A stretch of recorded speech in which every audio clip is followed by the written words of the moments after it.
Hello, everybody, and welcome to another Hobby Cheating Q&A live. Let me move my mic here so it's in a better position. Sorry, everyone. So what is this? Well, this is where we get together for about an hour or a little longer, and we talk about everything related to your questions with the miniature hobby. Pretty straightforward. So there's a box. It's over on this side. I'll say there's a delay, so I can't see exactly where I was pointing. And you put your questions over there, and I answer them. It's pretty much how this goes.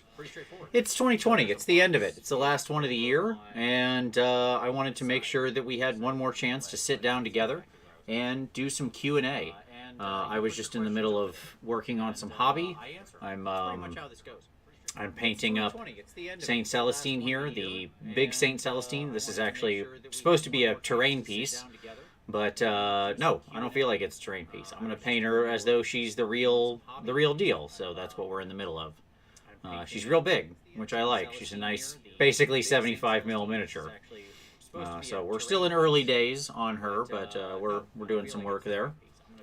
And I thought, what a great time to do this, because I have to let some oil paint dry anyways, and there you go. Still in early days on her, but oh, do I have an echo? Why do I have an echo?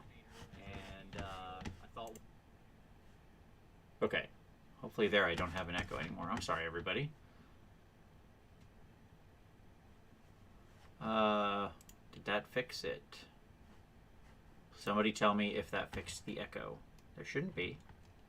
There's only one thing. Okay, there. Hopefully that fixed it. Tell me if that fixed it. I hope it did. I have no sound in the room. Okay, sorry everyone. I apologize. I didn't realize that somehow sound was coming through somewhere. Okay, I'm sorry everybody. I apologize for that. Okay, there we go. Now we're better. So welcome everybody to the last Q&A of 2020. At any rate, let's answer your questions. Okay, so start posting your questions over on that side. Ha, got it. And I'll start answering them. When this goes live, I'll try to edit out those first couple of minutes of echo, and we'll just start here. So like I said, I'm working on a little hobby. I hope you are too. I hope people are getting a little time off here at the end of the year. I hope you're all making the best of the end of 2020. Horrible year that it was. Okay. Hey, all right. Got some people saying first time making it from the start. So hi from the UK. Hello, Alex. Hello, everybody. Hope everybody's good. All right. Devinox. Hey, Vince, what do you mean when you say that certain metallics have a large pigment and that's seen as a negative? Well, okay. I mean, sure, I can talk about this. It's pretty straightforward. So metal paints are made from ground up. Crappy metal paints are made from ground up mica, and they don't bother to grind them very hard because they're tough pigments, and so it costs a lot of money to grind them small enough to make good pigments. And when you apply them, it looks like glitter paint, and you can see it, and you can see little chunks. That's not how metal looks in the real world. I don't see little bits of glitter in this metal. This is just this is like aluminum or whatever, right? This doesn't look like dots of glitter. This looks like metal. Metal doesn't look like dots of glitter. Metal is not just shiny, dots, okay? So, good metallic paints, especially like Vallejo Metal Color, use high-quality aluminum, and they pay a lot of money to grind it very fine. One, that means it can go through an airbrush. Two, that means that it actually, once it dries, the metal pigments settle evenly and in a small way that make it look like that make it actually like flat that make it look like a solid piece of metal. And when I see glitter paint, when I see visible pigment and chunkiness, I'm like, oh, that's just not metal. You didn't paint metal. You're painting glitter. Like, it just immediately breaks the immersion of the thing because it has the wrong texture. It's not the thing. That is not metal. It doesn't look like metal. The paint looks like not metal. So it can't be metal. It's pretty straightforward. Okay. Is Tamiya Extra Thin Cement the right glue to make the famous sprue goo? Yes, it is. You can use either the quick drying or not. So you can, it's just this stuff. Either one. Yeah, there you go. You can use either one. Doesn't matter if it's quick drying or not. I kind of prefer making it out of the quick drying, but your mileage may vary. As long as it's Tamiya extra thin, you've got the right stuff. Okay. Let's see. Let's see. How does it feel to be a frequent topic of discussion on Trapped Under Plastic? Great. That's awesome. I love those guys. I mean, Scott and John are amazing. They're both really, really great guys. And they're friends in real life. So they're going to be coming here in a little more than a month, and we're all going to hang out and do some couple days of hobby along with Sam. And we're going to do VinnyCon 2021. Should be a great time. I'd hang out with those guys all the time if I could. Like if they didn't live many states away, honestly, I'd hang out with them, you know, until they got sick of me. Because they're great. They're hilarious. They're fun. They're nice. That, you know, it's great to sit with people and do the miniature hobby and that kind of thing. So, yeah, I'm glad that I'm interesting enough to discuss. Certainly knows that I talk about them often as well. So it goes both ways. Let's see. Okay, let's see. What's the best way to do eyes without creating a blob of crap, please? Need help. Sure. So I have a video on doing eyes. I have a couple videos on doing eyes. But in the simplest form, War Machine, the answer is eyes, especially on 28 millimeter miniatures, need to consist of basically 3 parts. Okay? So the first thing you need to do is black out the eye. Like it should be, and it doesn't have to actually be black paint. In fact, it's better if you don't use pure black, but a very dark color. I tend to like purple, like a deep violet, but you darken the whole eye. Then you take an off-white, not a white, an off-white, either an ivory or a gray or something like that, like a light gray. And then you color the middle part of the eyeball, and you leave a very small, thin black ring around the outside. And then you place the pupil, which is a matter of just the dot, the black dot. On 28 mil, you don't generally need to go bigger than that. You don't generally need to go farther than that. Depends on the eyes. Some minis have big enough eyes where you can do more color and fun stuff. But for the most part, that's good enough. And the key is you want to make sure it's aligned. So the easiest thing to do is to use the nose as a guideline. So like take the nose, take the cheekbones, and then make a line like this. So find the top of the cheekbones and put the pupils right here, right? Because that's where my eyeballs are. My pupils are, I should say. And that's kind of a good tip. Now, if you're not sure you can get them even, then there's an easy trick, and it's called the evil dog look. So, you know, anytime the evil dog look is when the joke in a cartoon where you zoom over and the dog goes and looks all the way to one side, right? And so you place the pupils in the corner where they're looking either left or looking all the way right. And then you can't mess it up, because if the black spot is over on the corner, then it's going to look aligned. Mikey, have you seen the new Green Stuff World chrome paints? Yes. I ordered some of their new metallics. They're not in yet at Michigan Toy Soldier, but I have them on order. So whenever I have them on pre-order. Whenever they arrive, I'll experiment with them, and I'm sure I'll review them. JCS Miniatures. Hey, how you doing? Hello, Vince. Very happy I managed to catch you live. Hey, I'm glad you're here live. Considering looking into master classes in 2021 to up my painting, any advice on where to start?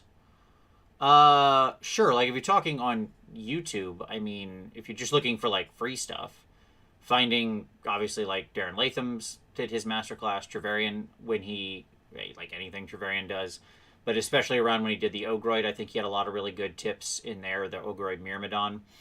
Go check. I mean, if you haven't already subbed up to Sam Lens, Sam has a couple videos where he walks through a large part of a figure and kind of shows his techniques and tactics around it, and I think those are really good. Like he has one where he walks through a Imperial Armiger, one where he's walking through a Space Marine. His non-metallic video with the guy with 2 axes or axe and hammer or whatever. I don't know that guy's name. That fig, but And then beyond that, if you want to go to a Patreon or do classes in person, I mean, there's lots of different YouTube channels I could recommend. Cult of Paint and Angel Geraldez, and obviously Miniac and John, both, John Ninas, both do fantastic stuff. I mean, there's just like, this is everybody I'm sub to. I mean, I sub to everybody who's doing miniature content for the most part and watch all of it. Because I'm always fascinated by what people are painting. I love watching people paint. But those are all good ones that are out there. And then, if you're going to take the next step, then a Patreon or doing some classes in person. Hopefully 2021 will be the return of in-person classes. So I think that'll be good if that happens. Okay. Dirt. What kind of paint mixer would you recommend? That big Typhoon, or is a small Vortex good enough? Yeah, I mean, get yourself one of these like lab mixer things. I'll see if I can. I don't know if I can get it on camera or not. There we go. It sits over the side of my desk. These things are super heavy. This is what I use. You can find them on eBay and on Amazon pretty cheap. Just it's all one manufacturer. They're just rebranded a bunch of different brands, but that is what I would recommend. Now I try to put this thing back with its long cord. There we go. Okay. But yes, that's what I'd recommend. That thing works perfect. Never an issue. Hey Vince is... Oh, geez. Sorry, chat jumped. Going backwards. Here we go. All right. Hey Vince, is brush-on varnish an acceptable alternative if I lack an airbrush? I don't love it, but sure. Yeah. Especially something like ultra matte varnish will brush on just fine. There's no issue with it. You can certainly do it. It just doesn't give you quite as even of a coat. I mean, as always, my recommendation would be get an airbrush. It's, the next time you're going to buy a miniature kit that's relatively expensive, don't. And instead buy yourself an airbrush setup. You can get going on airbrushing for, basically $100 or something like that. And that's everything you need, really. So it's always my recommendation. But that being said, yeah, it's acceptable. So yeah, there you go. Okay. Mr. Martinson, the best non-GW model of the year. Oh, God. That's a really tough question. I'd have to honestly think about that, but my easy vote would be the Duragard stuff from Cult of Paint. I liked that the best. I think those are awesome. I think especially the one that I got to paint, which is the bust of the lady that actually Andy just finished up the full size fig of, because that one exists. The wood elf with the wolf. I do not remember her name because they all have crazy Welsh Celtic names and I cannot pronounce any of them. I'm bad at normal pronunciation with the one language I barely know, so I'm certainly not going to try that. But I think those would take my vote. I think those are fantastic. It was so beautiful. Such a joy to paint. Let's see. This Zonefeld. I want to try some new metallic paints. Only use Citadel so far. Vallejo Metal Color. Depending where you are in the world, you may or may not be able to find it. The new formulation is shipping out as quickly as Vallejo can. It is the best acrylic metal paint on the market. Period, bar none. Everything else does not compare. Croven says, join just in time to hear the patented Vince metallic paint rant. They're trying to get me going again. Most of the time, Rob caught a bit of that when I was on his stream over the holidays when he said, I'm using this metal paint. I said, oh, it's garbage. Throw it in the trash. A rock with a cape. Hello to you and goodbye to 2020. Absolutely. Well, that's something we can all celebrate. Just picked up some Absalon 502 oil paints, and I'm curious about how they behave compared to other oil paints. Do they need to be thinned with spirits like Winton? Yes. I mean, you always thin your oil paints with spirits. It's always good to have at least some in your brush. You don't need to, I work straight. I set my palette back down over behind me. It's this way. It's right here over on a thing. Because I was just working with them. But yeah, basically you're keeping your brush itself moist with white spirits more than anything. And then you're pretty much just pulling the paint thin on the palette. And you're then applying it out. It's going to be relatively thick, but that's okay because the smoothing step is what happens next with a nice bone dry brush. But they're basically interchangeable. I was literally just working with both some Winton and some Absalon 502s 10 minutes before I started the stream. Let's see. Brandon. Hey, Vince, I've had trouble with Stynylrez primer scratching off super easy, even though I'm pretty sure I did everything right. What do you use for primer, and what kind of durability do you expect? I do use some Stynylrez. I use Vallejo Surface Primer as well as Stynylrez. I use the Stynylrez White because I like it over top. I also like their flesh tone and their ivory. I don't really have a problem with it scratching off, but I'm usually shooting it over Vallejo Surface Primer. So my first coat is just always Vallejo Surface Primer. Never had a bad spray out of it. It's easy peasy. It's lemon squeezy. It's the way to go. Keep in mind some things like your local humidity and things like that can affect how your primer is adhering and how strong it is. There is an extra step I do after my priming, which is to varnish the model. So like this thing I showed earlier that I'm working on, this Saint Celestine, like who's going to have this very strong directional lighting coming down from the torch. That's why she's got the lighting set up that she does, and you can probably already see where her skin is like in deeper shadow on the other side, right? At any rate, she, like, I did the whole zenithal. This is surface primer, Vallejo surface primer, and then Stynylrez white. And then I varnished the whole thing with my mix of satin varnish and Vallejo Ultra Matte. So, like, I let it dry for 20 minutes or so. That's about how long I let primer cure, about 20 minutes. And then I varnished the whole thing, and then I let it sit for another 20 minutes. And then it's good to go. So there you go. Vinny Con with chicken tendies. Yes, absolutely. Of course there will be. Hail Hydra, will we get a Vince, Scott, Sam, and John Bat rep someday? That seems unlikely. Will we make some content? Probably not. It's a lot of pressure to make content. It takes a lot of time to like set up cameras and stuff. But we'll see what we can do.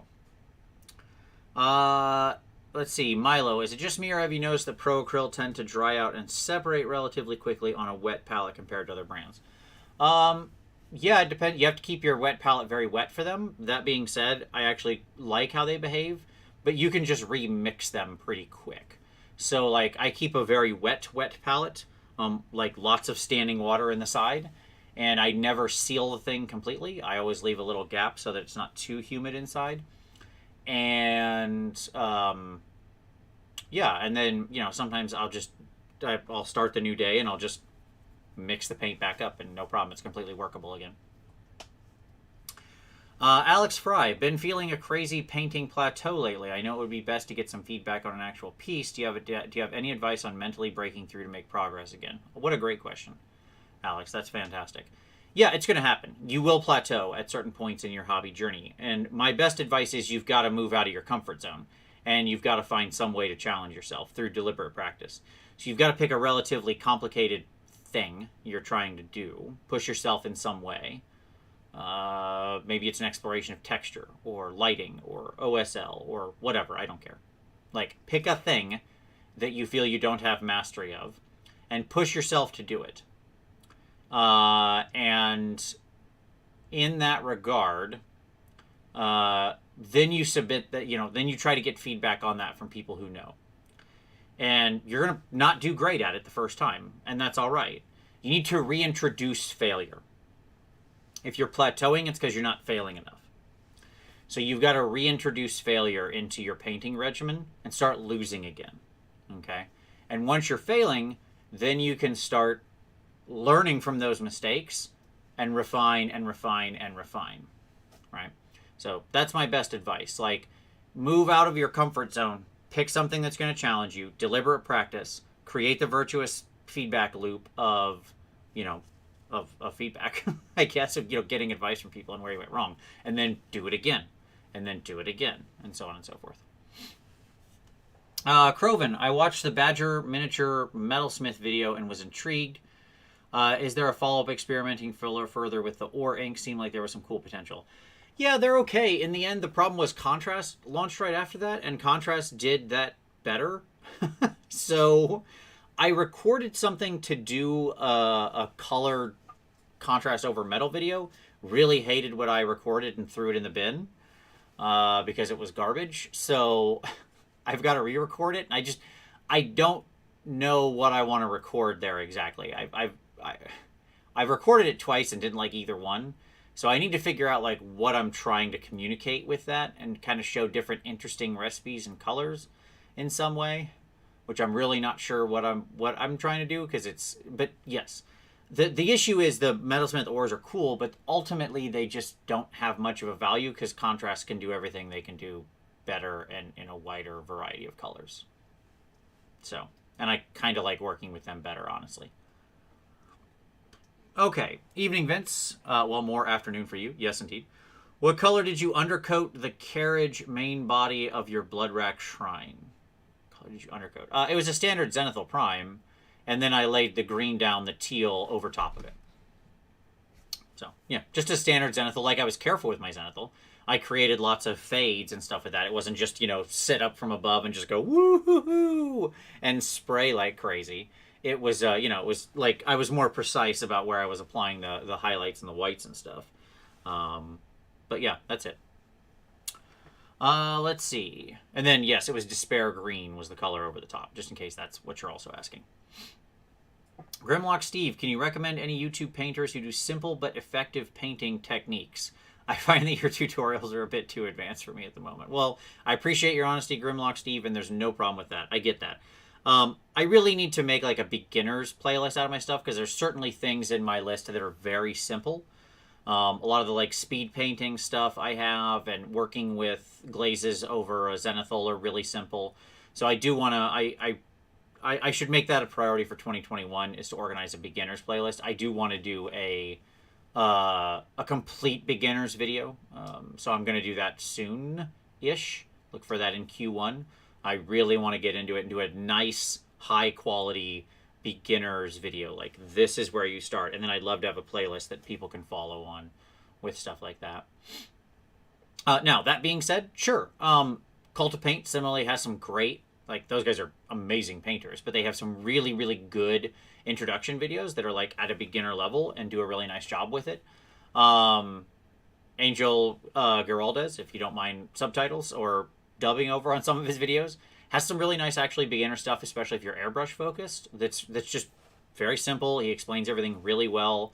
Angel is like one of the best teachers I've ever learned under. He's such a nice, enthusiastic, genuine person.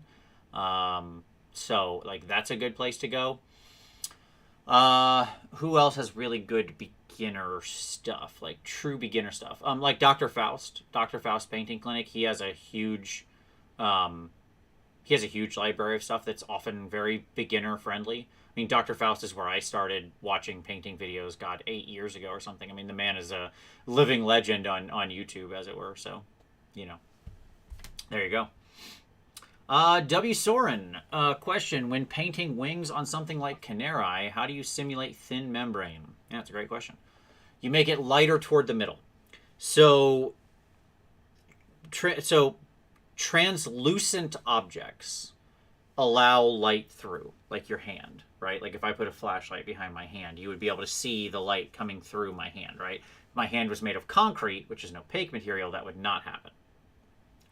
So where the material gets thinner, light travels through and becomes more yellow infused, effectively, assuming we're talking about like a yellow tone light. So it's going to be a mix of the whatever the material is it's passing through and the light color. So with like Canary wings, they need to lighten toward the middle because on the sides where their material is very dense and they're attached to the bone, light would not be traveling through. Where they stretch in the middle and it's the material is pulled the thinnest, like a sheet pulled out, right? That's where you would see the most light traveling through, so you infuse your light tones into the center. So they should effectively go dark to light. There you go. By the way, if you ever want to, I'm just reading this again. I had read this years ago, but I gave my copy away and lost it, and my wife was nice enough to replace it this year. Like this, if you really want to learn about stuff like that, there are sections in here about light passing through skin. In fact, I think I just passed it. Nope, I don't know. It's in here somewhere. There you go. Subsurface and scattering. There you go. That's what you're talking about right there. Wait, which hand is it? This hand. This orange, right? This is like the seminal work on light and how it transmits through objects. Okay. Cool. So let's see. Jim Phillips, thanks for all the amazing vids this year. I'm still confused on why and when to use inks. Sure. I use inks all the time. Why do I use inks? Inks are naturally transparent. They use a liquid medium. They naturally have a much higher transparency value. So they'll show what's underneath them quite easier. So whenever I'm trying to do glazes, that's a good time to bring inks in. Whenever you want the color underneath to start dominating the color on top, like if you watch my thinning paints video, I talk about what's trying to dominate here, right? That determines your level of the consistency of your paint. If this color on top needs to dominate, then it's a layer. If this color on the bottom needs to dominate, then you're going for a glaze. And the key with using inks is that because of that transparency, they'll show that color underneath much easier. So they're great for things like glazing, smoothing out. They tend to rest a lot smoother because of the liquid pigment. So they will, like when I say rest, I mean like you don't get the graininess that you sometimes get with acrylic paint when it dries. I also use them whenever I need to do sharp, thin lines, whenever I'm needing to be really precise, do dark lining between objects, or, do freehand and have really precise lines. You wouldn't put acrylic paint in an ink pen because it would be a nightmare. It wouldn't come out and everything would fall apart. It would fail. But ink draws nice, thin lines easily. That's what ink is for. So whenever I need to do sharp, thin lines. Those are the two primary reasons I'm using ink most of the time. There are a couple other uses, but that'll get you going. Steve Nelson, painting tiny eyes and they always come out googly and insane looking. Micron pen works a little. Do you ever use that? No, I don't use a micron pen. It's just like, I forced myself. I paint eyes on every miniature I've painted for the last 5 years. If you do, like, I've told this story a bunch, but I'll tell it again. I met an artist who said told this great story. He said I was bad at drawing hands. He was a 2D artist. He said I was bad at drawing hands. My art teacher gave me feedback, so every day I drew 100 hands, and I did that for 100 days. By the end of that, he was fantastic at drawing hands, right? Like, you're not going to get better at eyes by not painting eyes, right? So, like I said, the key with is what I said earlier. Dark it out, the whole globe, with something like deep purple or something like that. An off-white, ivory, or gray over the ball, leaving a small black ring around, and then place your dots either on the cheek line or against the corner, and you'll get to where you need to be. And then it's just practice. Okay.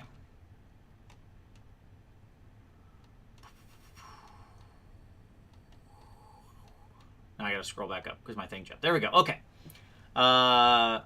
Ruben, hi Vince, thanks for all the content. Oh, absolutely. You're more than welcome. Glad it's enjoyed. Matt S, hi Vince, love your tutorials and derisory explanations. Really curious how you come up with and painted the swirl circle pattern on the cloak of the Keeper of Secrets.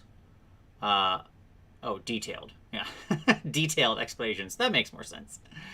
I said I want to do a pattern on it, and then I got a mix of ink, there's the ink, and paint, and I started drawing swirly twirly patterns until I felt like it was full enough of swirly twirly patterns. I had no pre-thought or plan. I literally just, every line was decided by where my paintbrush went. That's it. Some things don't need a plan. And random brocade patterns like that are pretty when they're just random, when they're just visual confusion. So it was just literally me sweeping the brush. Your wrist is comfortable in circular motions. Getting your wrist to do a perfectly straight line is actually very hard. The joints don't want to move straight very easily. It's really easy for it to be off. But your wrist is very comfortable doing sweeping patterns. So it was just sweep and sweep and sweep and sweep and sweep and just kept doing lines until I was happy with all the lines. That's it. That's all there was to it. Mikey, Vince, do you have any suggestions for storage of in-progress models, say if you're painting an army in one go? I've got limited desk space. One, don't do that. Don't paint an army. Well, unless you're doing like a 24-hour challenge like I did. In which case, yeah, just set up a table and put them there. I don't know. Like dinner trays. Like, that's what I use. When I had my 24-hour video, if you saw some of the like shots of the in-progress stuff that were in the video, that was just literally like the little fold-out dinner trays. You sit down in a chair and have your food on. I don't use those for dinner ever, but I do use those for painting. If you're painting it over a long period of time, if we're talking like if all in one go means over 6 months, Just put the models in something like a big plastic tub and get them out 1 unit at a time. Don't leave everything on your desk. That's just creating a sword of Damocles that hangs over your head and de-incentivizes you to paint because you're like, oh, I've got so much more to do. Why won't this ever end? Whereas if you just have 1 unit, you finish that 1 unit, you get your hit of dopamine. You're like, yes, one more down, one more. That's all. So yeah, I mean, just put them all away. Put them all away, like in a bin. Get a plastic bin, a cheap plastic bin from the hardware store. Put them all inside it. Get out 1 unit at a time. Done. Let's see. Rob Johnson. Other than Panzer Gray by Vallejo, do you have a good primer that you recommend? Yeah, I mean, like we talked a little about the Cyanores primers earlier. I like them. I use them pretty frequently. I have no issue with them. I think Badger makes a great primer. I've never had the scratching issue, so I'm not sure. But I think they make a good primer. Just make sure you they can't freeze. So you got to be tough. Like when you order them in the winter, if they freeze solid, and it has to get colder than freezing temp because they're not water. It's got to get down below 0 really for them to freeze. But if that happens, they die. Tony, any tips for doing good war paint like that scene in Orcs in a Bone Splitter's Army or plans for hobby cheating video on it? Well, Tony, good news. I've already done a war paint video. It's already in the hobby cheating playlist, and you can go watch it right now. Yeah, it's already out. It's already there, my man. I'm looking right now to bring up the list so I can tell you exactly what number it is, because I don't know what number it is. Because there's been a lot of these. Let's see. 256, How to Paint War Paint. There you go. Favorite non-GW game and GW minor game. Favorite non-GW game. You're talking miniatures? Non-miniatures, D&D. I mean, I've played D&D for 30 plus years now, and I still have a regular weekly game. If we're talking miniatures, probably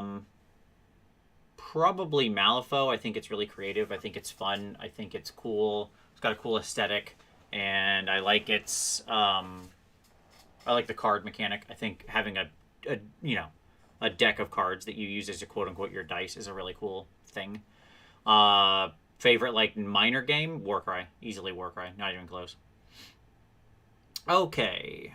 Hey Vince, what if anything do you watch, listen to while painting? Yes, all the time. I only have stuff on while painting. I don't paint in silence ever. And everything is the answer. A mix of other people's painting content. I watch that a lot. So if you're making painting videos on YouTube, I watch most of them. And then philosophical type stuff or things like that. I like learning. So if I can watch stuff about economics or philosophy, which is what my degree's in, it's just a lot of stuff about that. Very occasionally I'll watch some, I listen to the 538 podcast when it comes out. I like them. I like 538. So I like data-driven sort of journalism in general. Yeah, lots of stuff. I mean, but yeah, mostly all of the AOS and mini painting channels, and then philosophy, and then news. Yeah, there you go. Hey Vince, any tips on cleaning mold lines quicker because it takes ages? Oh, Richard, I wish there was, but no, sadly it's a thing that kills me and kills my soul. But no, I have no secret tricks for you. It's a matter of getting it clean. And I don't know what else to tell you, my man. It's not fun. I mean, you can buy a little mold line scraper. I found them pretty underwhelming. An X-Acto knife generally works better. You can get different little blades. Like Tamiya and various Japanese companies make little special blades for more easily cleaning mold lines in different places. They have different weird hook shapes and things like that, so they can work on different shapes you'd be going over. So those are fun. I use those sometimes. Warp Fiend Studios. I'm looking to try out some Warcolors paints. Any suggestions on where to start? Yeah, 100%.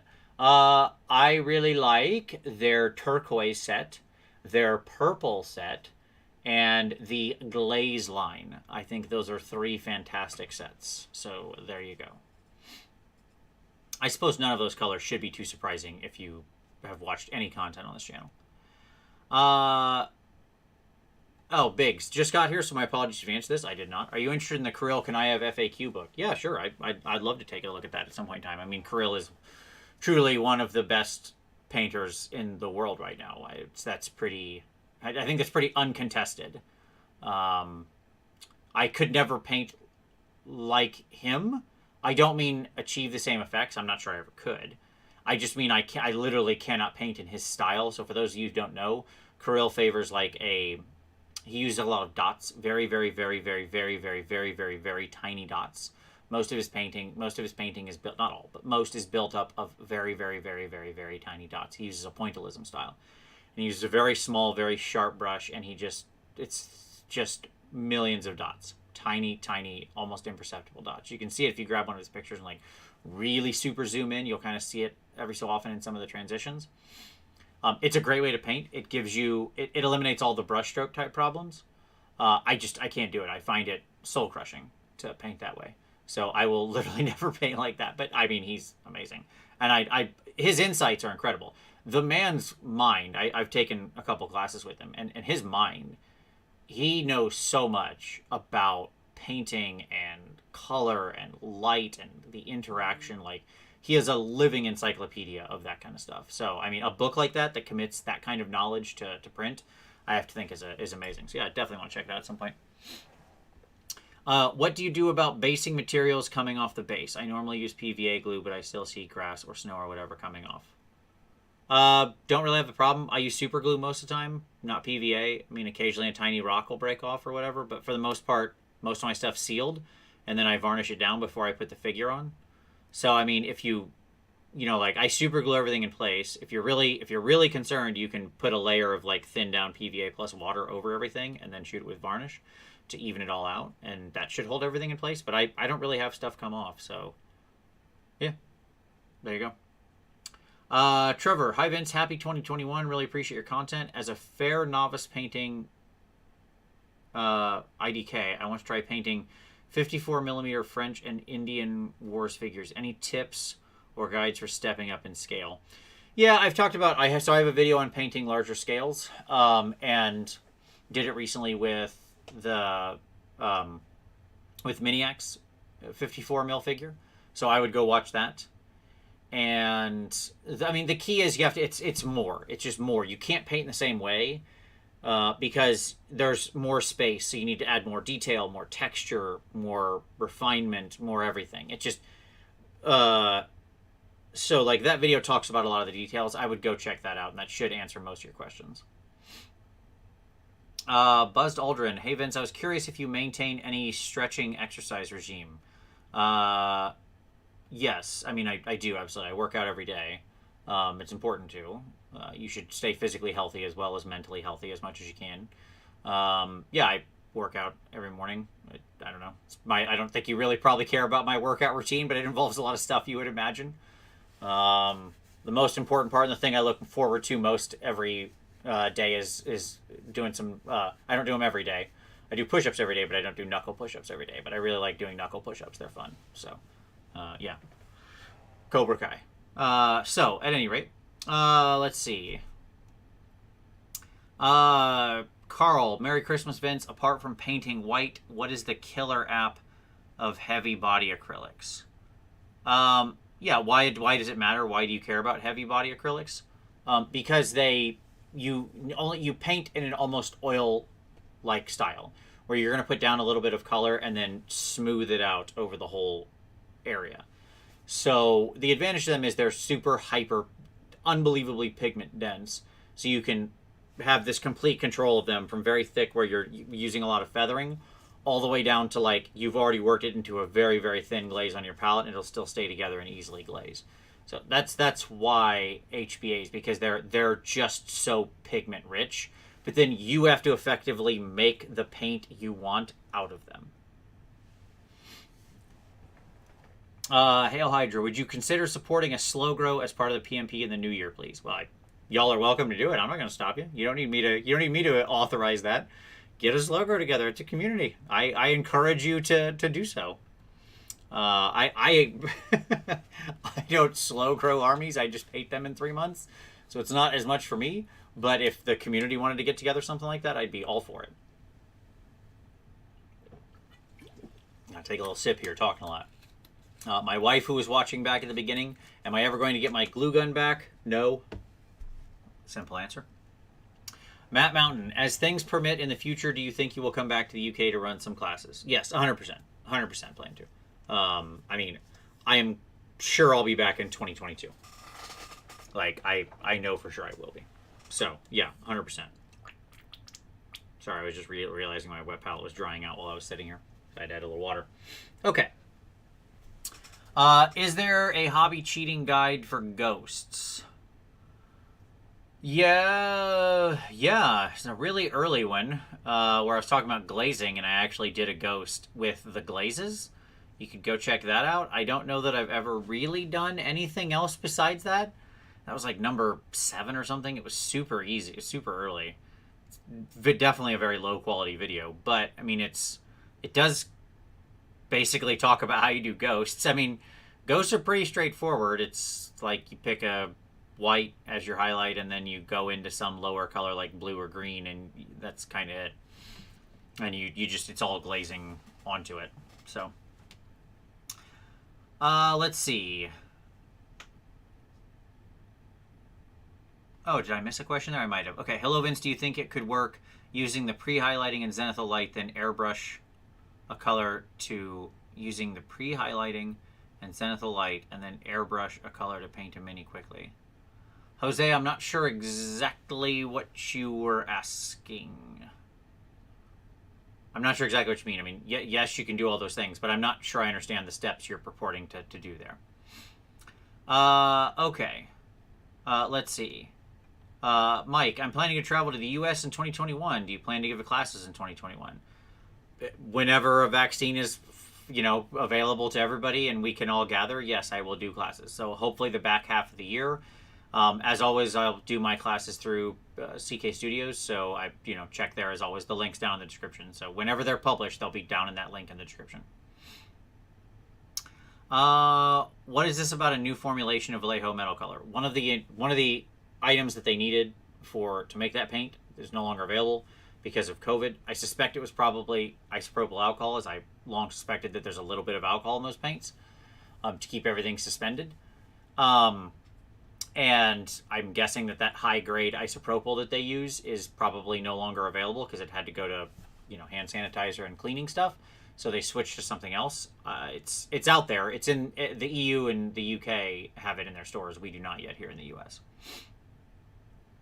Klaus, I want to start with an airbrush. Can you recommend a nice airbrush yet? Sure. It's in my. I have a video that shows like everything you need to start with an airbrush, but it's effectively just literally go onto Amazon and find yourself the cheap Master Airbrush all-in-one kit that has like the G22 in it as well as a tank, and that'll get you started for usually under $100. It comes with a bunch of other crap you don't need, but that's fine. If you can find the skinny down kit with just the G22 and the tank and the hose and stuff like that, that's really what you need. All the rest of the stuff, you don't need a little metal thing to like spray your overflow into. You shouldn't be spraying extra paint into a thing. You just use a plastic cup, and you should be dumping like my How to Clean Your Airbrush Fast video. You don't really need a booth. I mean, you can get a portable booth if you want. I do use one, but you could just as easily use a cardboard box or something and just wear a mask. We all have masks now, so that's fine. But that's really it. Marvelous.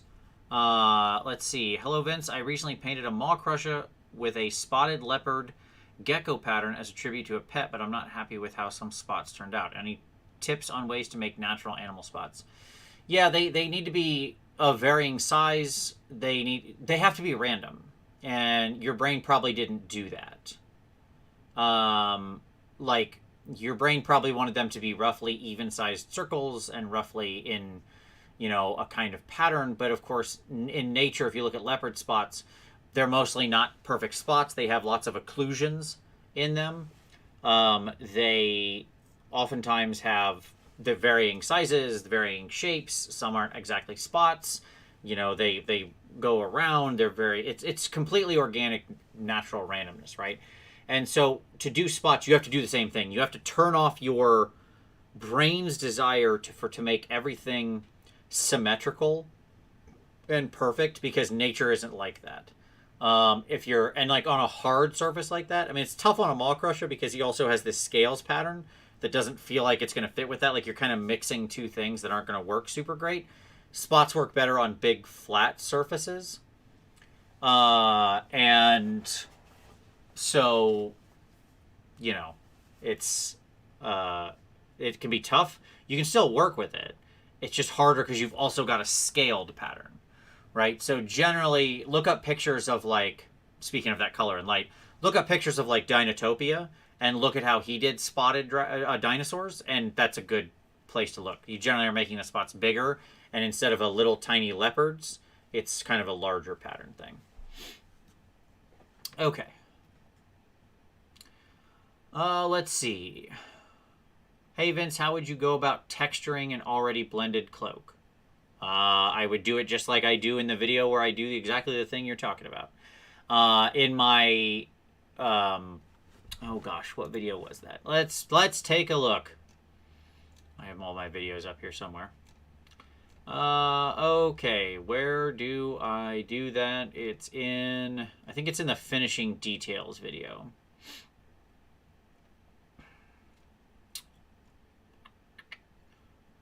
Oh, no, right before that. How to paint textured cloth. Hobby Cheating 226. That does exactly what you're asking, so check out that video. Let's see. Okay, Hangerbird. Okay, maybe a newbie question, but what's the difference between surface primer and primer? Nothing. It's just, that's the name of Vallejo's primer. Just Vallejo surface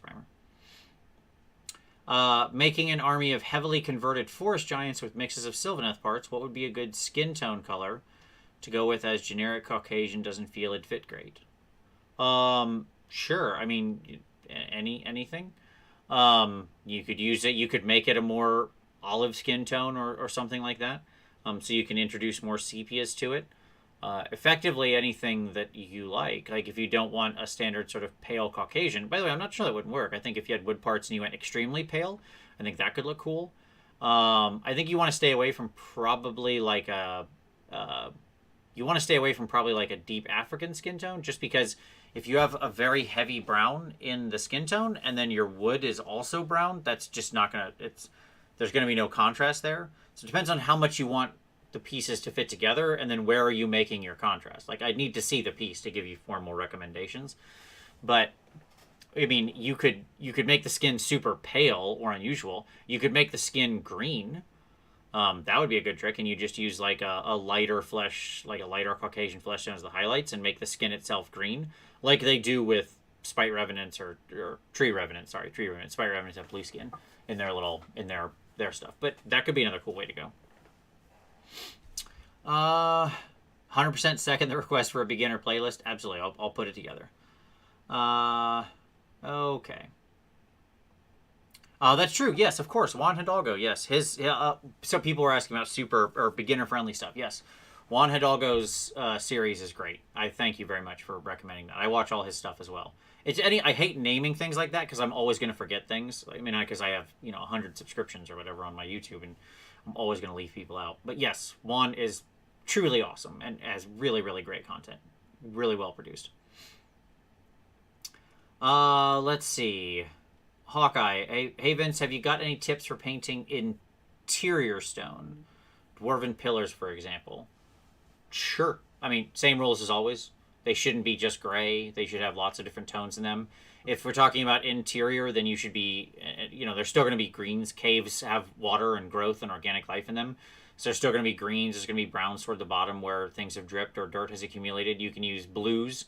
Push use like blue-gray tones in your stone. That'll make it look like it's sort of an interior, dimly lit cave with a blue light.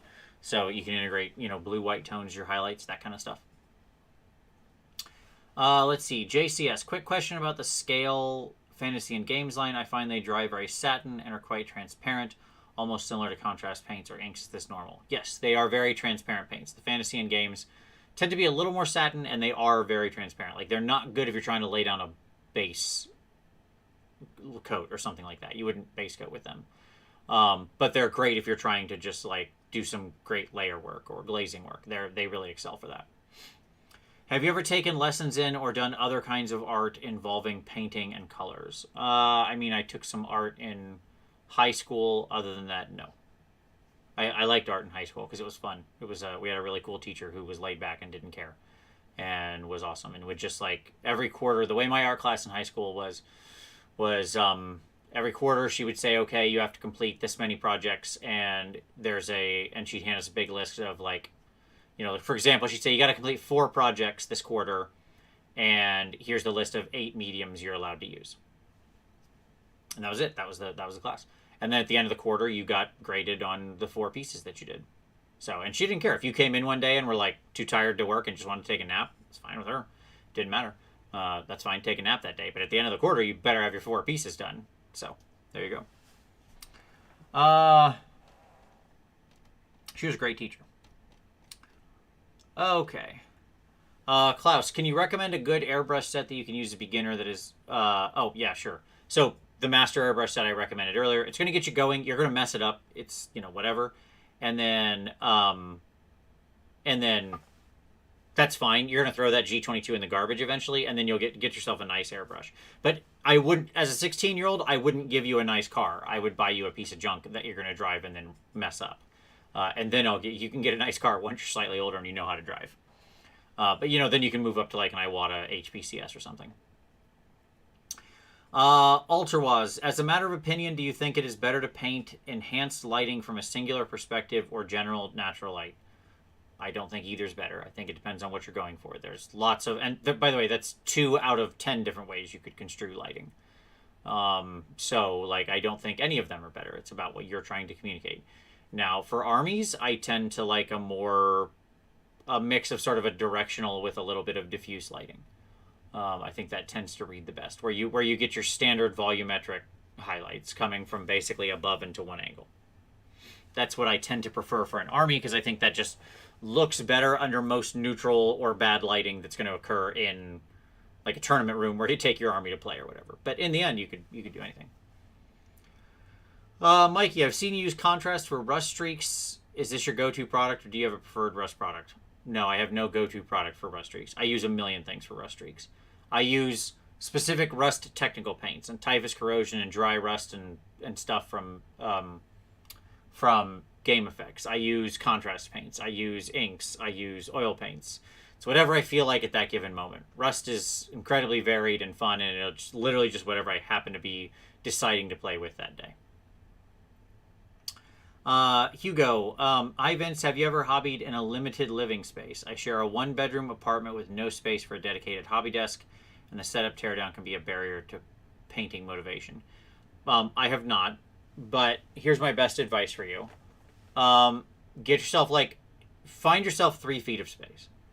I understand you have a very limited amount of space. Okay? Find yourself like a small desk, like a kindergartner's desk. Okay? That you can work at.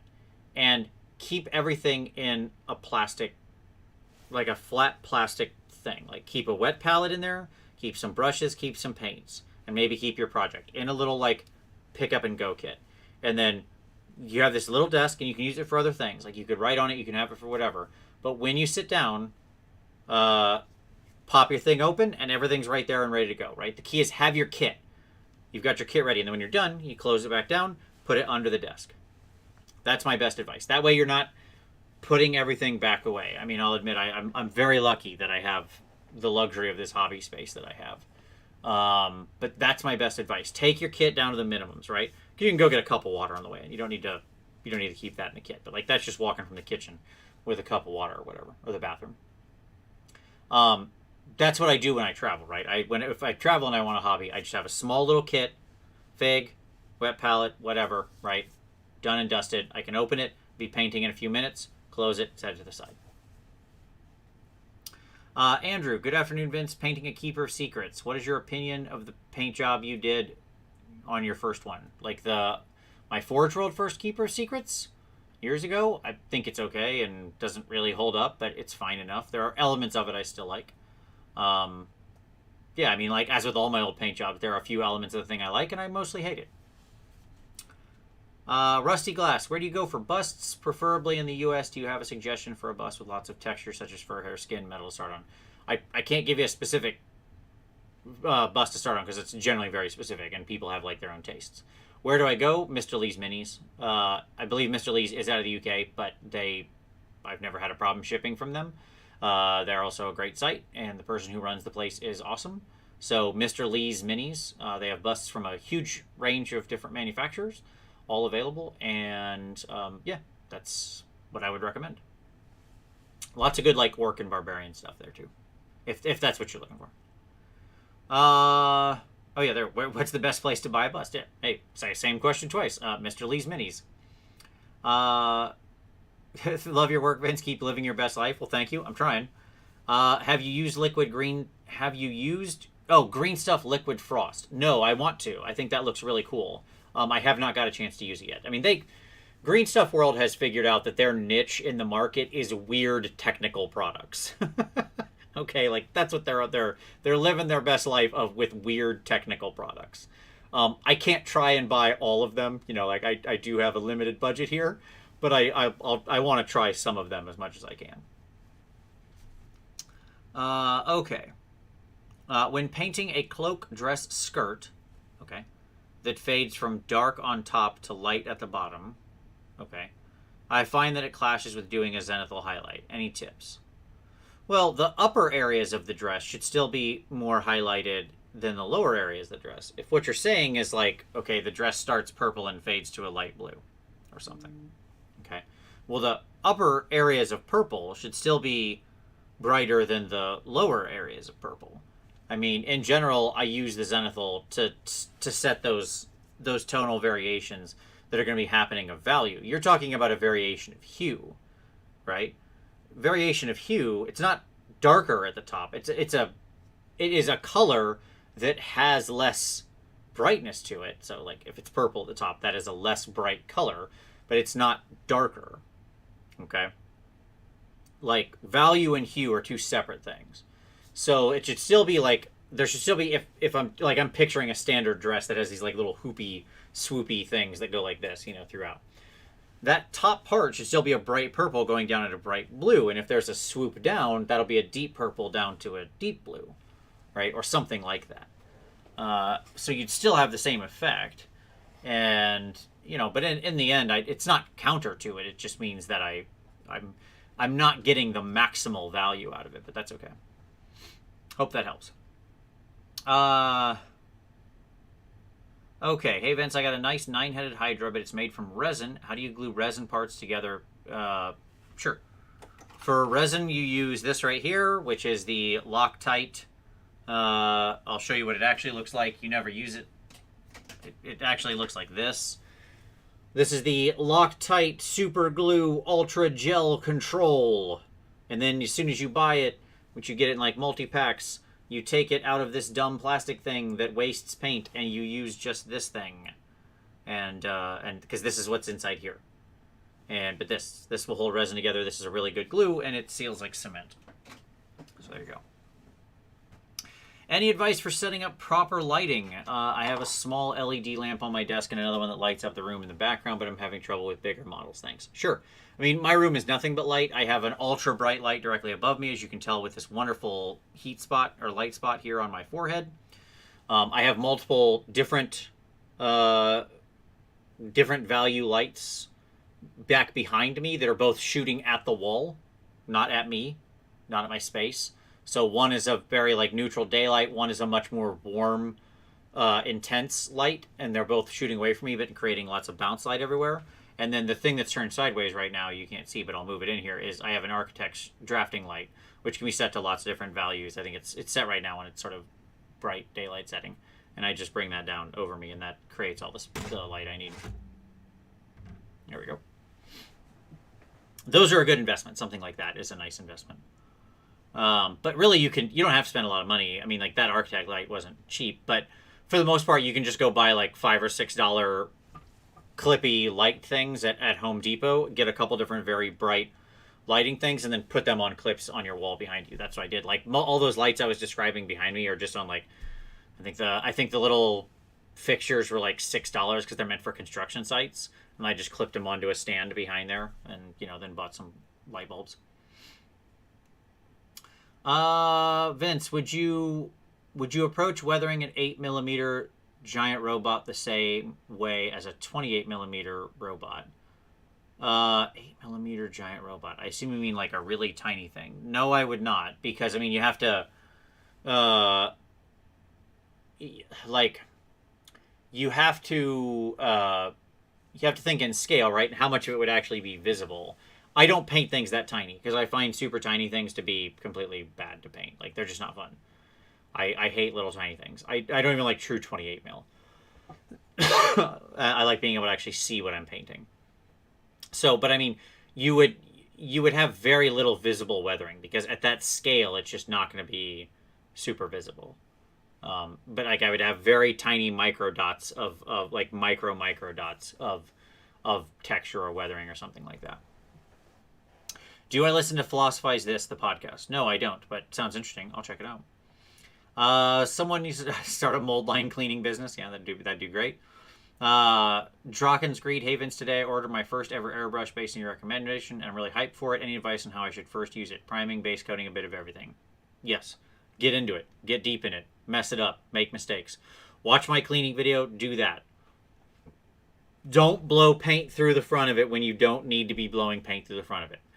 Clean it out with water, a little bit of maybe isopropyl alcohol here and there, that kind of thing. You're good to go. Let's see.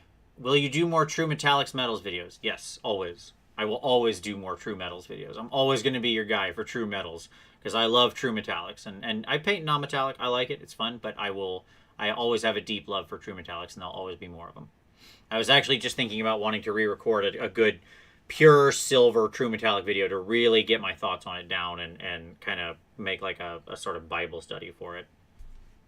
Like just this is the dictum. This is the way. Let's see. Austin Fletcher, Havens 21 Army is Skaven Scryer. Your recommendations from the other day on Twitter were excellent videos to watch. Any thoughts on cool basing ideas? Warpstone, little warp glow balls, pools of warp fluid, sewers like I did mine, broken down ruined cities they're marching through, or like an old ruined city, like if you're in Skaven Blight itself. Sure. Bones. Lots of bones.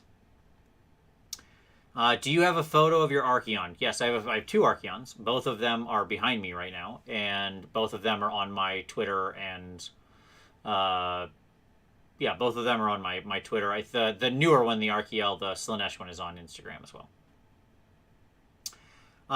This is an undeveloped question. In what situations would you use your expensive fancy brushes? I brought a Raphael Kalinsky brush, but I'm too scared to use it. It's so funny. It's so funny because you'll learn why that's so funny in about 2.5 weeks based on a video that's coming out.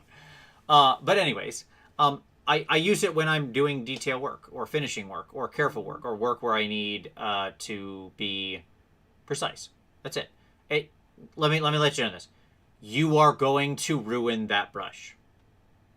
Okay? You will ruin that brush. It will happen. The world is entropy. Everything is eventually dust and nothing. Accept this. Bring it into yourself. Realize that this is truth. Okay? And then laugh at it and do not care. This is how we must live. So, the point is that it's okay. All things, you're going to eventually ruin it. But don't be afraid to use it. Because it's a great tool. And it's going to pay you great dividends. So when do I use it? Simple answer. When I'm base coating and doing stuff that's dirty, messy work. Washes, big base coats, stippling, rough work. That I use crappy synthetic brushes or old beat up broken brushes. Glazing, fine layering, detail work, eyes, whatever. Things like that. That is... that's when I get out the nice detail brush, because I can also control the amount of paint that's in the brush. And no Bill Wilson. I'm watching both comments, by the way, the people who are commenting. I have 2 chats up. That's, I think, why the sound got weird at the beginning, so I'm sorry, everybody. It's not praise Nurgle. Nurgle's wrong. Nurgle wants to make life from nothing. I'm saying everything is nothing. Nurgle's wrong. He loses in the end. In the end, it's all just dust. The heat death of the universe happens, and that's it. But that's all right. That's okay. We don't care. Okay. I'm never going to rep Nurgle. Not on this channel. Okay. Dan, hey Vince, I enjoyed your Dalarowny review video. Have you had success with their pearlescent inks? I haven't used them. So I can't say. I've never used their pearlescent stuff, so I cannot speak to it. If not, what would you use to get that pearl unicorn look on, say, a sphere inks? I don't generally like pearlescent looks. I think that I think pearlescent looks are just glittery white for the most part. Like, if you want to paint a pearl, it's actually it's one of the most complicated things you can paint. And the actual way to do it involves lots of, like, careful glazing, of, working in, like, lots of different colors and things like that. And this is like getting a pearlescent effect, properly painting it, is just literally one of the most complicated things you can paint. Now, if you don't care and you just want sparkly white, then sure, like, the different pearlescent colors are probably fine. Like I said, I don't know the inks. Or, like, you can get pearlescent white or whatever from the FX fluorescent set from Scale 75 and those kinds of things. But my answer in general, when people have asked me on this show or in the past, is that don't do it. Just don't paint pearlescent effects. They generally don't look great. It's kind of my answer. I don't want to like put you off doing a thing you'd have fun with. So you can get those paints, and then you can glaze in some, like, light blues and light pinks, and you can get a cool effect. But it's just, yeah, it doesn't suit me, and I find it hard to give advice. Okay. Terrier Halo, not a question, just thanks for your channel. It's helped me a lot as I started painting again. Oh, well, that's great. I'm very glad to hear that, Terrier. Spice Rack 89, when are the Warhammer Weekly mugs getting released? My kitchen feels empty without some. Soon. I need to find somebody to do some additional art resources. I'm trying to find somebody, so there you go. And then I'll have them up, because I need to get some new different size of art and different takes and stuff like that. In 2021. I want to get them out in 2021 as quick as I can, as well as a bunch of other new merch. Hi, Vince. Do you use lube for the airbrush? Do I use the lubricant? No, I do not. Simple answer. I don't ever use that stuff. Nick Garcia. Hey, Vince. Love the feedback you gave me at the end of the month review. Mine was the Ilario piece last month. Off-topic question. I've heard you mention anime. What are your top and rewatchable? Oh, geez. Sure. We can run this down real quick. So, I mean, anything Miyazaki is obviously gorgeous. Any anime that runs longer than 26 episodes is garbage. All proper anime is one season and one season alone. It has a beginning, middle, and end and tells a perfect story. So my perfect animes are, like, that I've rewatched dozens of times, are obviously Cowboy Bebop. It is the greatest there ever was, and there is never anything else that will be like it. It is a singular work of staggering genius. But I also like the original Bubblegum Crisis, so BGC 2032. Let's see, Record of Lodoss Wars was a great one that I've rewatched many times and really enjoyed. Outlaw Star, really enjoyed that. Yeah, I mean, I've watched a ton of different anime, but those are ones that sort of stand out, and I've rewatched and rewatched and rewatched. Of the Miyazaki films, my absolute favorite is Kiki's Delivery Service. I think it's one of the most beautiful, heartfelt, wonderful, heartwarming stories ever told. So there you go. Arnold, just want to say thank you for all the info and hours of entertainment. All the best for 2021 for you and your loved ones. Well, Arnold, right back at you. I hope everybody's 2021 is better than 2020. I hope everybody has a really great time. Okay, so let's keep moving. We're going to keep going. We've got some more time. Okay. For what it's worth. Okay, good. Just answered some previous things. Marco, thank you for all your content. Oh, absolutely. Happy to. Which Vallejo metal colors are a must-have? Oh, absolutely. Here we go. Common question. Here we go. Ready. Number 1, steel. Number 2, silver. Number 3, dark aluminum. Number 4, copper. Number 5, gold. Season to taste from there. Okay. Croven, I started with that master set, and it was a great learning tool, just upgraded at Christmas. Yep, that's exactly right. You start with the master thing because you don't know what you're doing. You're going to screw up your airbrush when you first start, and that airbrush costs about $20 to replace. If you literally break it, if you leave the needle tip off and drop it and snap that needle in two, you go, okay, toss that whole airbrush in the garbage, you buy a new one for $20. That's it. Like, that is the cheapest thing you can use in airbrushing. You can buy like 7 of those for one solid Iwata. Oh my gosh, yes, thank you. Oh, Death Guard mentioned Berserk, the original series. How did I not mention Berserk? Yes, the original Berserk. Correct. Absolutely. The Golden Age, the original Golden Age animation. Not the remake, the original one. Yes, which you have to watch starting on episode 2. Don't watch episode 1. You start on episode 2, then you go all the way through the end, then you rewatch episode 1. Gosh, how did I miss that? Okay. Are COVID masks effective when airbrushing? For acrylic paints, especially if you have like an N95 mask, yeah, sure, they'll work fine. Because it's not, it's not like you're not aerating that many particles, especially if you have a fan on. Now, if you're doing anything that's like in any way toxic, you want a full respirator, like enamel paints or anything that's going to really put dangerous particles into the air. Let's see. Oh yeah, okay, good. Which is exactly what Costa said afterward, which I completely back. If you're doing I cannot state this enough, folks. If you're going to airbrush any kind of toxic paint, so enamel paint, oil paints, anything like this, that stuff is very toxic and should not be aerated. If you're using non-miniature based acrylic paints, like some very some artist type paints still have stuff like cadmium and things like that in them. Do not airbrush those without a full respirator. That stuff is super toxic. So please do be careful. Hi, Vince. Have you ever tried using acrylic retarder to slow down the extremely fast drying time of acrylic paint? Yeah, sure. I have a video on a guide to paint additives where I talk about retarder in detail. It's okay. It depends on... You need a really pigment-dense paint to use it and get the most out of it. Okay.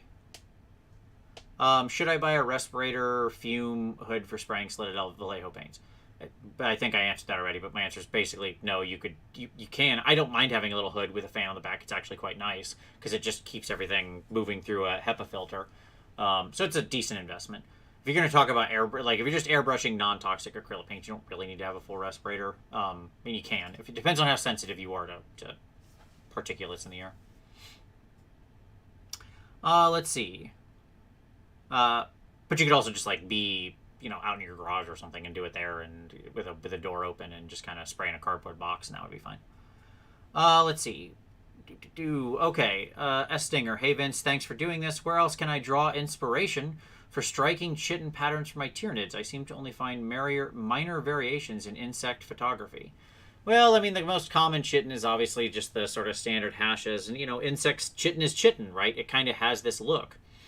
I don't know that there's really much you can do to vary it because it's one of those things that's like, it's like you're asking, how can I get different textures in my wool? Well, wool is wool. It has a texture that is wool, right? When you thread the wool together. So, you could always have different spots and patterns and natural colorations, and you could go to other things. Like you could go to lizards and things like that and integrate those patterns in there. But ultimately, chitin is one of those things that's defined by a texture, not by the coloration or something like that, right? So there you go. Okay. Peter, having trouble with the coverage of metallic bronze paint, Old Citadel Dwarf Bronze. Is it just a case of multiple coats, trying it over black primer, best to put in new base over the black? My answer is watch my recent video on using Vallejo Metal Color to make bronze. And you'll get an awesome, highly opaque coverage using Vallejo Metal Color and a little bit of contrast in a beautiful rich color that has both excellent opacity, easy shading, and easy highlighting, all in one short 5-minute video. That was a very recent one. I was really happy with that recipe when I found it. I had worked a long time to find that recipe and finally made it. Hobby Cheating 270, very recent video. Okay. Where are we at?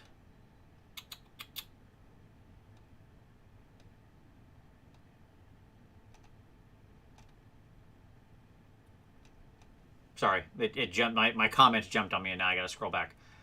Let's see.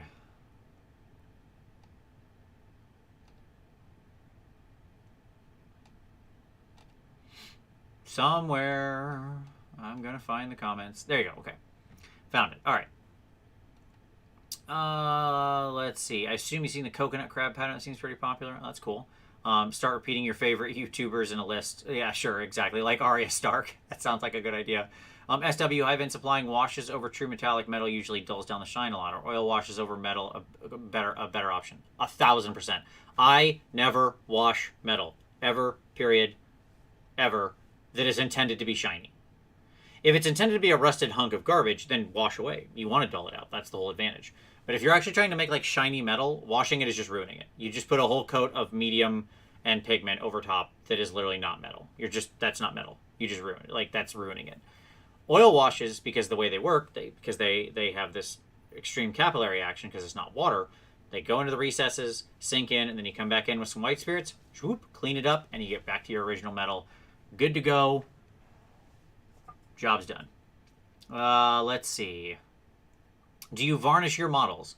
Yes, about 12 times in the middle of any project. But I don't varnish them at the end. I paint all of my matte paints, my non-metallics. I varnish them, and then I put the metallics on. Does varnish affect the colors on a model? It shouldn't, if it's good. Now, if you're saying like you might think it does, because you think a color is a color, but it's not, you're looking at the light reflection. I see this a lot when people talk about reds. Red is often reflecting a high amount of light. When you matte it out, it looks more dull. So you've got to be careful with stuff like that. So leaving a slight satin sheen to your red can sometimes be... It's not actually changing the color. It is changing the way the light is interacting with the color, which is changing your perception of the color, right? Because shiny red seems more red than dull red. But it shouldn't really be. Okay. Rob R. Hey Vince, thanks for all the content. I've binged it in 2020. I won several local comps, so I feel like I've hit a plateau and not sure how to move on. Hey Rob, I mentioned this earlier, but I'll mention it again.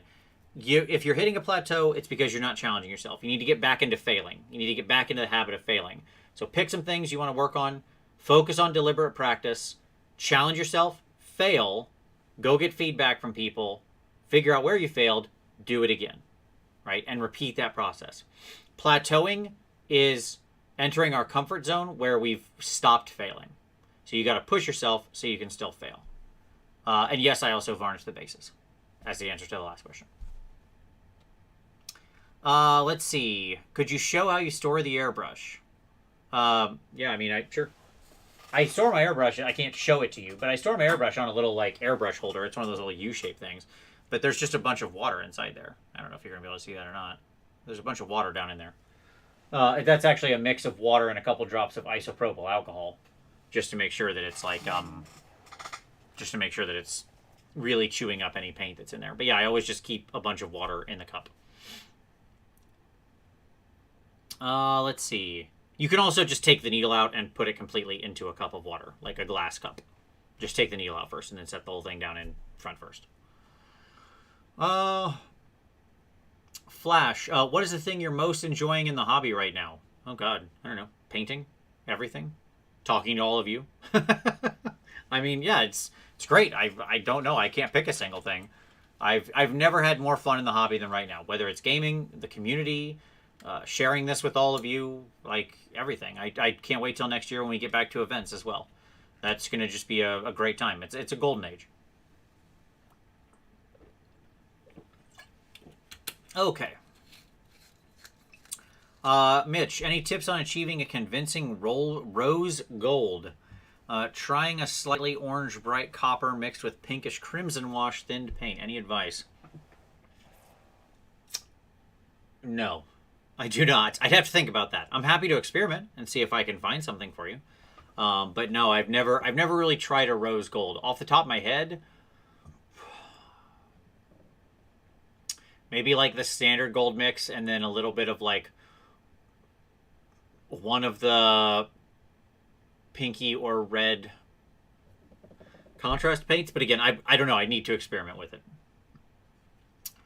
Okay. How do you rate Pro Acryl metallics versus Scale when it comes to second place metallics? Pro Acryl is definitely worse than Scale 75 metallics.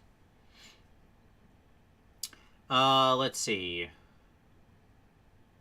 Any tips on achieving a Oh, you already did that. Sorry. I don't know. I'm going to call you K. Hey, Vince and everybody else. It's been a long time and I haven't caught a Q&A stream. Topping up the Tamiya glue pot with plastic right now. Awesome. Get that sprue goo going. John, hey, Vince, how would you approach Emperor's Children Chaos Space Marines? Like, what paints would you use? Purple. A purple. Probably a violet purple. I don't know. I would probably use like a sunny skin tone as my highlight, maybe scale 75 violet as my mid-tone, and maybe like Chimera violet mixed with a little Payne's gray blue black as my shadow. That seems like a pretty good answer. I've never painted Emperor's Children, so I can't tell you. Nick, but that's probably where I'd start. Nick Stockton. Sorry if this has already been asked, but do you have a post-COVID plan for doing live sessions? Yes, absolutely, and 100%. It'll probably be the second half of this year, just based on sort of vaccine rollout in the U.S. But yes, 100%. I cannot wait to start teaching in person again. I will absolutely be doing so. I'll be coming back to Australia to teach next year, the UK to teach next year. I want to do a whole lot of teaching. I love it and I miss it. This last year has taught me that how much I miss it. Hey Vince, I've got my Skaven army that I'm doing and want them being very muddy, dirty, and gritty with wet, muddy bases. Any tips on dirtying them up both during and after the main painting process? Paint them nice, then dirty them. And have the dirt collect like it does, which is mainly from the bottom up. Don't just like throw a brown wash over the whole thing and say that makes them dirty. Because dirt doesn't collect in the recesses up here on the top of their back. Right? It sticks to the bottom and kind of comes up. So you're going to want to soak it up into their robes and stuff like that. Let's see. Hey Vince, which blending technique would you advise to blend from a dark blue to a beige white without an airbrush? Any. It's irrelevant. It's color independent. It's about how you're painting it. You could layer that up. You could wet blend that up. You could loaded brush that up. Do any of those things. It's about what you're most comfortable with. What I will tell you is that if that's what you're trying to do, then the answer is you turn the fig mostly white. For like if you want to go easy mode, so let's talk about easy mode. Anything would work. It depends on what effect you're trying to achieve. But if you want to go easy mode, you would make the thing mostly white, okay, like through your rattle can or whatever, like rattle can in a sort of ivory or white color, and then you just would glaze the blues down. Then you're not blending at all. You're literally applying one color, only the blue. And you would just pull down and, you know, apply more and more glazes. Like if this is the white surface, you start here with the first one, feather the edge, and then you here, and you feather the edge, then here, you feather the edge, done. Let's see. Vince, I look at your head when I need a reference for non-metallic metal. Boy, are you not wrong.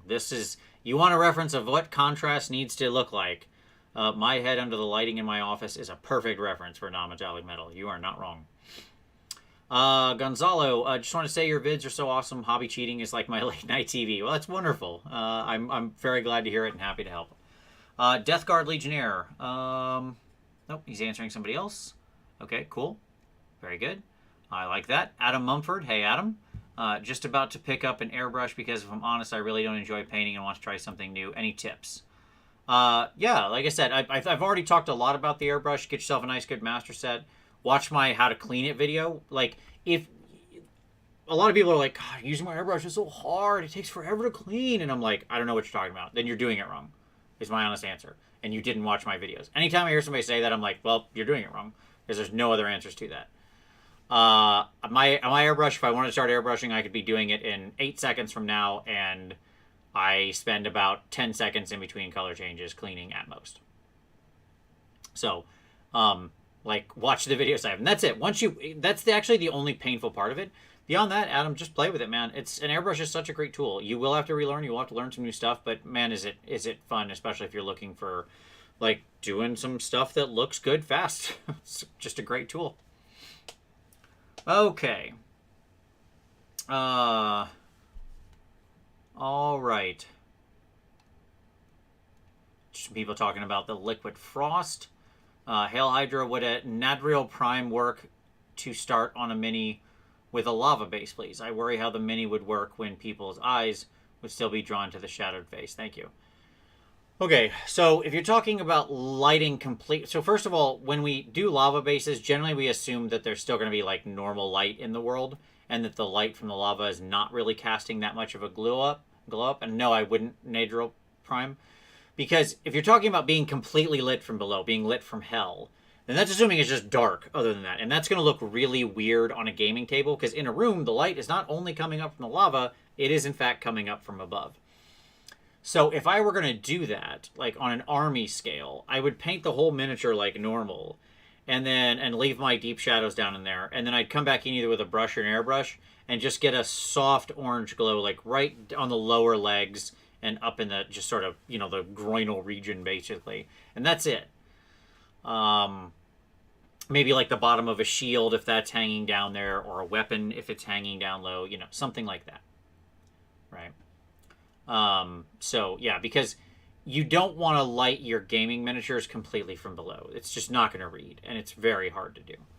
And it's going to look weird when they're in a room where that is in fact not the light, right? It looks great if you're taking a picture of it against a black background and the only light is that. It'll look amazing. In a real world, it'll look really weird. Efren, how do you recommend painting kaiju and other minis that are like 40k dreadnought size but represent monsters that are like skyscraper tall? I don't know that I have a recommendation for that. You have to really push the contrast, is the short answer, because they're way out of scale. So you've got to really sort of push the contrast around and stuff like that. Make them as visually interesting as you can. Adam, want to move away from using pure GW paints? Where would I start with that? I mean, Vallejo is the easiest answer. If you're going into something else, if you're feeling a little bit adventurous, something like Scale 75 or Pro Acryl would be my next recommendations. Vallejo will give you the most GW-like experience with a wide range of colors. Scale is easier for blending, and Pro Acryl is just wonderfully, wonderfully great paint with incredible opacity, but that can also be thinned down into a wonderful glaze. James Meeks, glazing, medium or water? Well, I generally use water, but you can certainly use glaze medium if you want, or master medium or anything like that. There's nothing wrong with either. It's whatever you prefer and you find easy to control, is my answer. Let's see. All right, we're going to try to catch up here because I got to call this a day soon. We're 90 minutes, so it's lightning round time before my dinner gets here. Have you used the new Vallejo Metal Color Formula paints? No. I have not yet. I'm keen to do as soon as they can. Oh, okay. Mikey said the 8mm, like Adeptus Titanicus models. Yes, I would approach them just like chipping on a 28mm Space Marine. It's exactly the same thing. That's how I approach them. But like again, smaller, because you're talking about mini dots. Like you have to shrink it way down.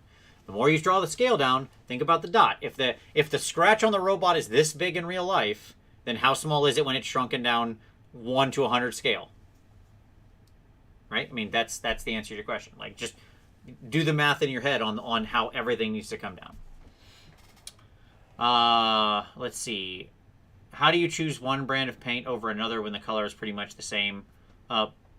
Paints have different properties that I've learned over time, so it depends on what I want to do. Like, scale and stuff, I tend to like them. They tend to be great for, like, blending and that kind of thing. Pro Acryl is really good for wet blending, or if I need high opacity base coats.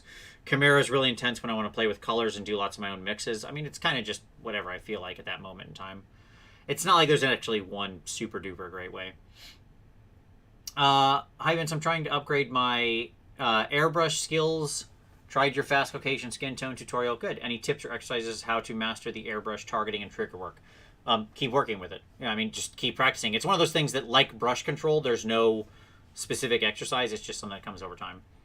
Hi, Vince. An idea for a cool theme for a Necron kill team. Something that's a bit out of the box, not seen that often. Oh, boy. I'm the wrong person to ask. My Necron kill team is literally Terminator Silver with green guns. So I'm the wrong person there. Old rusty robots, synthwave robots, punk rock robots, give them all mohawks. I don't know. What would be the best paint brand to do wet blending in your opinion? Why? I mean, if you're talking about just a standard miniature paint line, I like Pro Acryl for their wet blending. I think it wet blends really well. They're quite thick. They're quite opaque. They have a long working time. Chimera, same way. Let's see.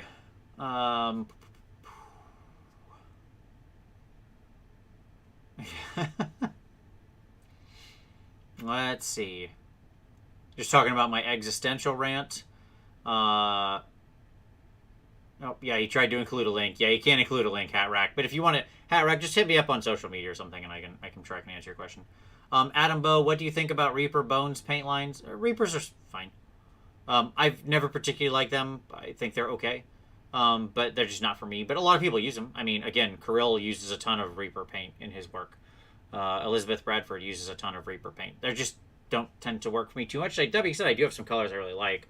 Like I use their Vampire Shadow and Skin and Goth Crimson, and there's a couple colors like Golden Blonde that I really like out of their line. They're fine paints. Let's see. Let's see. Thoughts on painting freehand onto clear decal paper.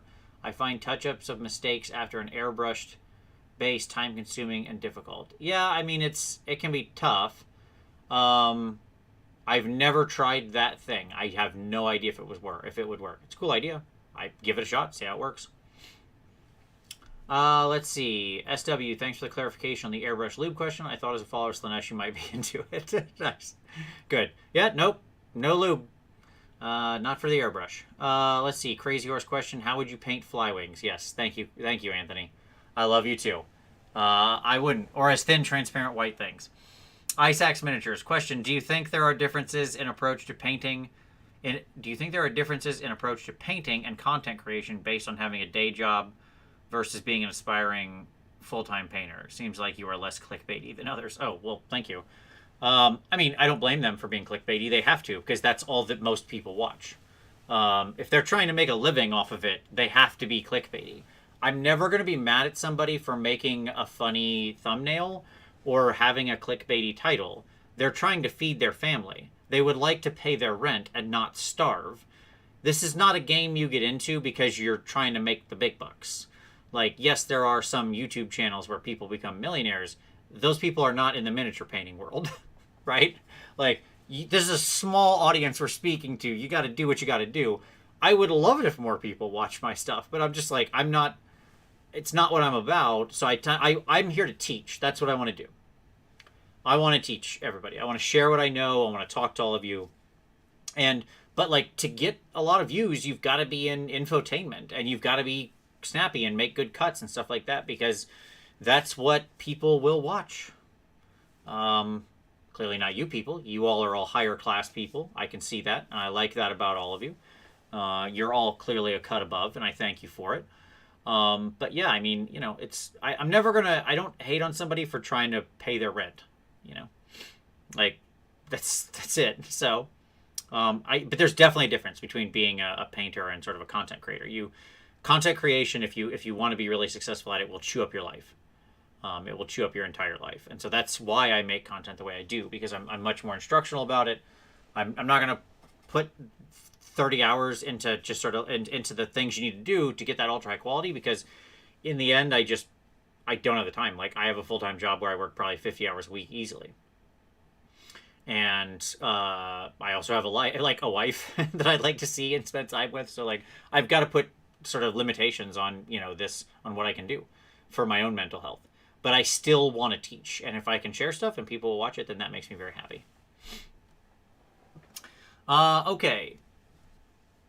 Let's see. Suggestions about painting a Nighthaunt army. Yeah, I mean, again, go back and watch the Ghosts video, the Zenithal and Ghosts. It's an old, terrible video, but it does have good lessons in it. Watch the more recent video I did with how to cheat at edge highlighting, because I use a Nighthaunt in there, and that can actually be a really good tip for things like Nighthaunt. So check that out. Airbrush venting hood for acrylics, yay or nay? I do use it. I like it. It's nice, especially when priming or varnishing, just because that stuff's kind of stinky and potent. And those things do tend to have polyurethane in it, which isn't really great to breathe in. Okay. Matt O'Brien, no question here, just best wishes and many thanks. Well, best wishes to you. Okay. Have you tried... Oh, hold on. Got to catch up. We got to go faster here. Okay.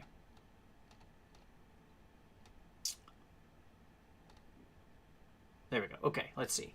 We're back. I'm catching up a little. Have you tried the Culture Wrestle paints like the Pink is Pink or Mirror is Mirror? No, and I don't like them. They're not made for miniatures. They won't really work on miniatures. They're not miniature paints. They're not made for it. I do not see any value of them in miniature painting. So if everything is dust, does that mean Nagash is right? Nope, because even he's dust in the end and he wants to stick around. Question. When airbrushing, I seem to... By the way, I'm sure the rules of the Mortal Realms are different than our world. Let's see. He is right, though, that, you know, most things do die. Question. When airbrushing, I seem to end up with an unidentifiable white specks on the mini. Yes, it's because you're not thinning your paint enough. Like, especially if you're using white, you're not thinning it enough, or there's a clog in there and it's chopping up the paint and not coming out as a smooth, small, misted spray. You need to either up your PSI or thin your paint more, or both. Okay. How do you deal with ultra-fragile parts in assembly cutting from the sprue? Very carefully, but I use very small nippers. It's good to get a nice set of nippers. These are Tamiya nippers right here. They're like very ultra-flat. You can get an exact cut.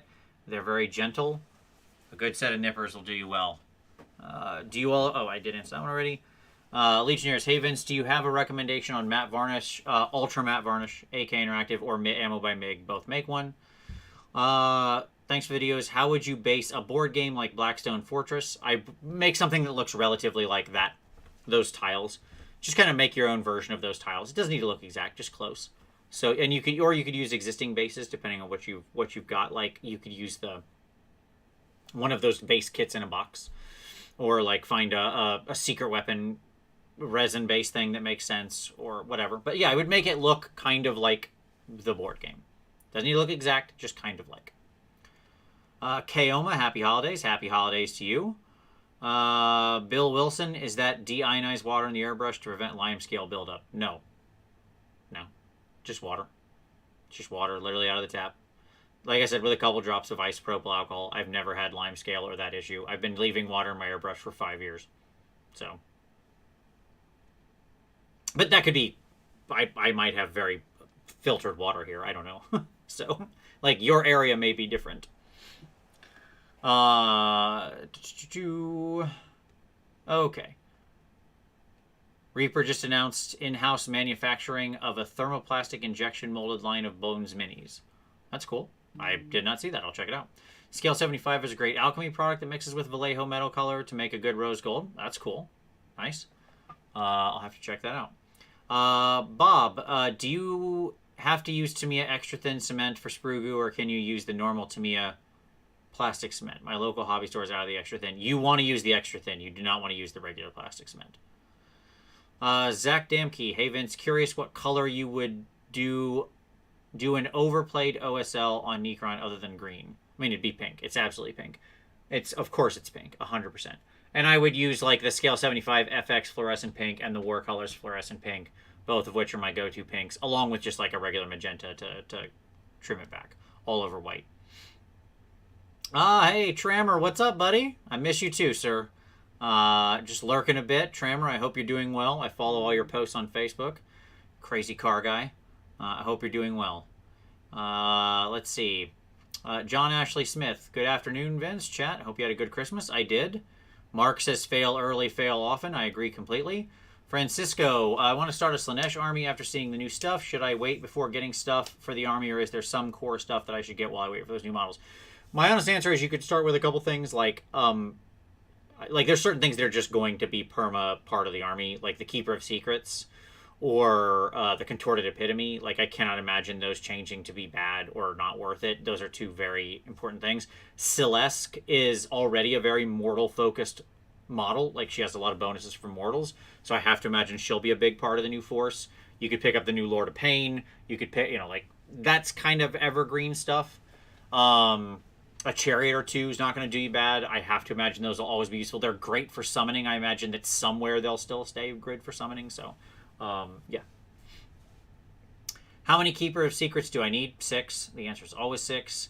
Any Canada sessions? I have no idea. I mean, I don't have them all planned out yet. There's just certain things I know I'll be doing, but I don't have everything planned out. I'd love to if I could. Let's see. Bert Macklin, FBI. Hey, Vince, I'm working more and more with oils, and I quite like them. But I've had a bit of a difficult time getting light colors not to get dominated by darker colors. It's all about that second application, Bert. That's the key. You do your initial mix, You let everything dry, then you come back and do a second application. So go watch the one where I do Skig, where I paint Skig, the Skaven mini. You'll see how that's what happens. The light colors get dulled because they get mixed in. You got to go back a second time once everything's dried, and then you got to reapply. There you go. Sylvaneth Necrons could be special. Give them some metallic horns and leaves. Michael Wright, hey Vince, I'm having trouble with painting the glowy tubes on the back of Stormfiends. Any advice on which areas should be dark or light? I mean, my default with tubes is they're dark toward the end and light toward the middle. If you want to get funkier, you can alternate. Do like 2 or 3 little light spots and have it like alternate as though there's something pulsing through it. But in general, if you want the simplest answer, you go like dark, light, dark. Easy. Did you ever post the video of your Slaanesh? I did not. I want to get some armies done, like some army videos, but I don't know if it'll happen. I want to. I really, really want to. Did you get the new non-metallic paint sets from Chimera? I did order one of them. I ordered Lands because I thought it was cool to see his mixes. Let's see.